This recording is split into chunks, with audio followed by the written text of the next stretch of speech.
Welcome to BSc statistics students. BSc statistics చదువుకునే విద్యార్థులకు స్వాగతం. In this lesson I explain multiple choice questions in the topic design of experiments. This is part 2. I explain in the languages English and Telugu. Question number 6. Block is defined as A. The smallest division of experimental material. B.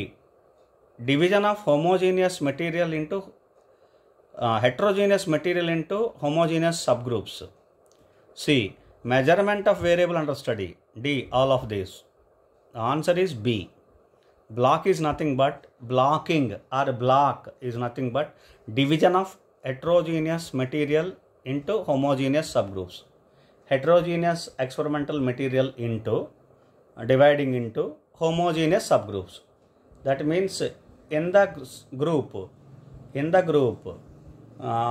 all the experimental units should be as homogeneous as possible, right? So that is the logic behind this blocking. That is called block. The answer is B. Now in Telugu, block is defined as, block ని ఏ విధంగా define చేస్తాం కింద ఇచ్చిన వాటిల్లో చూసుకుని మనం mark చేయాలి. The smallest division of experimental material కాదు, division of heterogeneous material into homogeneous sub groups. ఇది ఆన్సర్. చూద్దాం, సి కూడా చూద్దాం. Measurement of variable under study, ఇవి రెండు మనకు తెలుసు. Smallest division of experimental material ఏమో experimental unit, measurement of variable under study yield. ఇప్పుడు బి ఆన్సర్, బ్లాక్కి ఆన్సర్ ఏంటంటే division of heterogeneous material into homogeneous sub groups. Heterogeneous experimental material అంటే దాని అర్థం ఏంటంటే వైవిధ్యంగా ఉండే, అంటే డిఫరెంట్ లెవెల్స్లో ఉండే ఒక మెటీరియల్, వేరే ప్యాటర్న్స్లో ఉండే ఒక మెటీరియల్, ఎక్స్పెరిమెంటల్ మెటీరియల్, దాన్ని హోమోజీనియస్ సబ్ గ్రూప్స్ కింద డివైడ్ చేయడమే block. Division of heterogeneous experimental material, వివిధ రకాలు వైవిధ్యంగా ఉండే ఒక ఎక్స్పెరిమెంటల్ మెటీరియల్, దాన్ని హోమోజీనియస్ సబ్ గ్రూప్స్ కింద డివైడ్ చేయడం. అంటే ఒక 100 మంది పేషెంట్స్ ఉన్నారు, అందులో అన్ని కేటగిరీస్ వాళ్ళు ఉన్నారు, వాళ్ళని కేటగిరీ వైజ్గా డివైడ్ చేయడం, దాన్ని హోమోజీనియస్. అంటే డివైడ్ చేసిన తర్వాత ఆ గ్రూప్లో హోమోజీనిటీ ఉండాలి, అంటే ఒకే విధమైన వాళ్ళు ఉండాలి. ఒక 10 మంది ఒకే రకమైన వాళ్ళు ఉన్నారు, ఇంకొక 10 మంది, ఇంకొక 15 మంది ఏదో క్యాన్సర్ పేషెంట్స్, ఇంకొక 20 మంది ఇంకొక రకమైన పేషెంట్స్, ఇంకొక 15 మంది ఇంకొక పేషెంట్స్, అలా. లేదా ఒకే క్యాన్సర్లో ఫస్ట్ లెవెల్లో ఉన్నవాళ్ళు, సెకండ్ లెవెల్లో ఉన్నవాళ్ళు, థర్డ్ లెవెల్లో ఉన్నవాళ్ళు, అందరినీ ఒక్కొక్క గ్రూప్ కింద మనం చేస్తాం. ఫస్ట్ లెవెల్ ఒక గ్రూపు, సెకండ్ లెవెల్ ఒక గ్రూపు, థర్డ్ లెవెల్ ఒక గ్రూపు, అలాగా వేరియస్ గ్రూప్స్ కింద మనం డివైడ్ చేసినప్పుడు, డివైడ్ చేసిన తర్వాత గ్రూప్లో హోమోజీనిటీ ఉండాలి, దాన్ని బ్లాకింగ్ అంటాం. Block is defined as. Okay, answer is B. Now coming to the next question. 7. Yield is defined as smallest division of experimental material, various objects of comparison, measurement of variable under study, division of experimental material into subgroups. The answer is measurement of variable under study. We have discussed the definition of yield. Yield is nothing but measurement of variable under study. Answer C. Now in Telugu, yield is defined as, yield ని ఏ విధంగా define చేస్తాం, ఇక్కడ కింద statements ఇచ్చారు చూడండి. A smallest division of experimental material కాదు, various objects of comparison కాదు, measurement of variable under study, ఇది దీని ఆన్సర్. ఈల్డ్కి answer measurement of variable under study discuss చేసాం మనం. D division of experimental material into sub groups కాదు, answer C measurement of variable under study. Yield is defined as measurement of variable under study. అర్థం కదండి. Next question number 8. If the heterogeneous experimental material is divided into homogeneous subgroups is called. If the heterogeneous experimental material is divided into homogeneous subgroups is called, this procedure is called, this division of heterogeneous experimental material into homogeneous blocks, that is division into homogeneous subgroups, is called A. treatments, B. blocks, C. Experimental units, D. Yield. Answer is B. Blocks. Division into homogeneous, heterogeneous into homogeneous subgroups is nothing but blocks. Okay.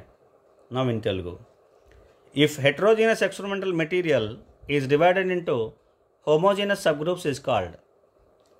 ఒక heterogeneous experimental మెటీరియల్ని homogeneous సబ్గ్రూప్స్ కింద divide చేయడం ఉంది కదా, అలా divide చేస్తే ఏమొస్తాయి, లేదా డివైడ్ చేస్తే ఈ ప్రొసీజర్ని ఏమంటాం, అలా డివైడ్ చేయగా ఏమొస్తాయి, లేకపోతే ఓకే తెలుగులో అయితే అలా చెప్పుకోవాలి. అలా డివైడ్ చేస్తే ఏమొస్తాయి, మనకేమొస్తాయి, అలా డివైడ్ చేసిన వాటిని ఏమంటాం. Okay, treatments, blocks, experimental units, yield. Answer blocks. ఇది మనం డిస్కస్ చేసాం కాబట్టి నేను డిస్కస్ చేయట్లేదు. B answer B blocks. Okay, next question number 9. Question number 9. The reciprocal of variance of the sample mean is known as. The reciprocal అంటే 1 divided by 1 by x. Okay, reciprocal of x is nothing but 1 by x. The reciprocal of variance of the sample mean is known as block, treatment, yield, precision. This is a definition. Yes, answer is D, precision. The definition of precision is nothing but the reciprocal of variance of the sample mean. The reciprocal of variance of the sample mean is known as precision. D. Answer D. Right? Now in Telugu. The reciprocal of variance of the sample mean is known as. Variance of the sample mean ki reciprocal అంటే 1 by variance of the sample mean. దాన్ని ఏమంటాం? దానికి reciprocal ఏంటి? Block, treatment, yield, precision. ఇది precision యొక్క definition. ఇది precision. Answer D, precision. Precision అంటే ఏంటి? వేరియన్స్ ఆఫ్ ది శాంపిల్ మీన్కి 1 by తీసుకుంటే, 1 by variance of the sample mean తీసుకుంటే దాన్ని రెసిప్రోకల్ అంటాం. Reciprocal of the variance of the sample mean తీసుకుంటే దానికి మనకు ప్రెసిషన్ వస్తుంది. ప్రెసిషన్కి ఒక డెఫినేషన్ ఇది. Precision is nothing but this reciprocal of variance of the sample mean. అర్థమవుతుంది కదండి? Right, answer D. నా question number 10. The experimental error reduces to great extent then it leads to. If the experimental error reduces to great extent, then it leads to A. Efficiency of design decreased. B. Accurate results. C. Decision decreased. Precision not. Precision decreased. D. None. The answer is accurate results. It leads to accurate results. If the experimental error reduces to a great extent, then it leads to more accurate results. That is our answer. That is B. Now in Telugu. If the experimental error reduces to a great extent, experimental error ne to great extent అంటే ఎంత తగ్గించగలం, ఎంత maximum తగ్గించగలిగితే then it leads to, అటువంటప్పుడు దేనికి lead చేస్తుంది, ఏ విధమైన result ఇస్తుంది, లేదా ఏ విధంగా మనకి ఉపయోగపడుతుంది, ఏ విధమైన ఒక దానికి లీడ్ చేస్తుంది. ఓకే, అది మనం చెప్పాలి. Efficiency of design decreased. Efficiency of design తగ్గుతుంది, కాదు. యాక్యురేట్ రిజల్ట్స్, ఇది కరెక్ట్. ప్రెసిషన్ డిక్రీజ్డ్, ప్రెసిషన్ తగ్గదు, ప్రెసిషన్ పెరుగుతుంది, కాబట్టి ఇది కాదు. డి నాన్నం కాదు. యాక్యురేట్ రిజల్ట్స్, ఇది యాక్యురేట్ రిజల్ట్స్ ఇస్తుంది. ఎప్పుడు ఎక్స్పెరిమెంటల్ ఎర్రర్, మీరు సింపుల్గా ఎర్రర్ అని గుర్తుపెట్టుకోండి. ఎక్స్పెరిమెంటల్ ఎర్రర్ రెడ్యూస్ చేస్తే యాక్యురేట్ రిజల్ట్స్ వస్తాయి, ఎఫిషియన్సీ పెరుగుతుంది, ప్రెసిషన్ పెరుగుతుంది. గుర్తుపెట్టుకోవాలి. ప్రెసిషన్ ఎందుకంటే ప్రెసిషన్ పెరుగుతుంది 1 by variance of the sample mean కాబట్టి. 1 by వేరియన్స్ తగ్గితే ఎక్స్పెరిమెంటల్ వేరియన్స్ తగ్గితే యాక్యురేట్ రిజల్ట్ వస్తాయి, ఎఫిషియన్సీ పెరుగుతుంది. ఎఫిషియన్సీ పెరుగుతుంది, యాక్యురేట్ రిజల్ట్స్ వస్తాయి, ప్రెసిషన్ పెరుగుతుంది. ఎప్పుడు ఎక్స్పెరిమెంటల్ ఎర్రర్ తగ్గితే ఆర్ వేరియన్స్ తగ్గితే. ఇప్పుడు ఎక్స్పెరిమెంటల్ ఎర్రర్ ఇచ్చాడు కాబట్టి ఎక్స్పెరిమెంటల్ ఎర్రర్ తగ్గితే, రెడ్యూస్ చేస్తే to a great extent, then it leads to accurate results. Accurate రిజల్ట్స్కి లీడ్ చేస్తుంది, మోర్ యాక్యురేట్ రిజల్ట్స్ని ఇస్తుంది. ఓకే, అర్థమవుతుంది. Answer B.